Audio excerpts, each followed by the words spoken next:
সমর্থকদের কারণে বার্সেলোনাকে গুনতে হলো ৩৭ লক্ষ টাকা জরিমানা।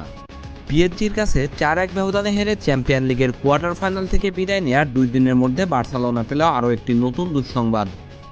সমর্থকদের বর্ণবাদী আচরণ ও শৃঙ্খলা ভঙ্গের ঘটনায় বার্সাকে জরিমানা করেছে উয়েফা। ইউরোপীয় ফুটবল কর্তৃপক্ষ জানিয়েছেন ১০ এপ্রিল প্যারিসের চ্যাম্পিয়ন লিগ কোয়ার্টার ফাইনালের প্রথম লিগ খেলতে গিয়ে পিএসজির মাঠে অনিয়মে জড়িয়েছিলেন বার্সার সমর্থকেরা। সেই দিন ঘটনায় পৃথক ৩টি অভিযোগে ৩২,০০০ ইউরো জরিমানা হয়েছে বার্সেলোনার, যা বাংলাদেশি টাকায় মোট ৩৭ লক্ষ টাকা।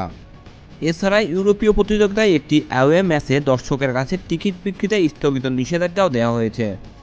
মাদ্রিদ ভিত্তিক ক্রীড়া সংবাদ মাধ্যম মার্কার খবরে বলেছেন, ইউরোপিয়ান ফুটবল সংস্থা বার্সেলোনাকে ৩টি ঘটনায় দোষী সাব্যস্ত করেছেন: ধ্বংসাত্মক কার্যক্রম, আতশবাজি পড়ানো এবং বর্ণবাদী আচরণ। এবং এগুলোর মধ্যে সর্বোচ্চ ২৫,০০০ ইউরো জরিমানা করা হয়েছে বর্ণবাদী আচরণের দায়ে।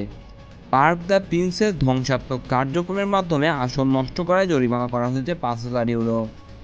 এ বিষয়ে আগামী ৩০ দিনের মধ্যে বার্সেলোনাকে পিএসজির সঙ্গে যোগাযোগ করতে বলা হয়েছে। এছাড়া সমর্থকেরা আতশবাজি পোড়ানোয় জরিমানা করা হয়েছে আরও ২,০০০ ইউরো।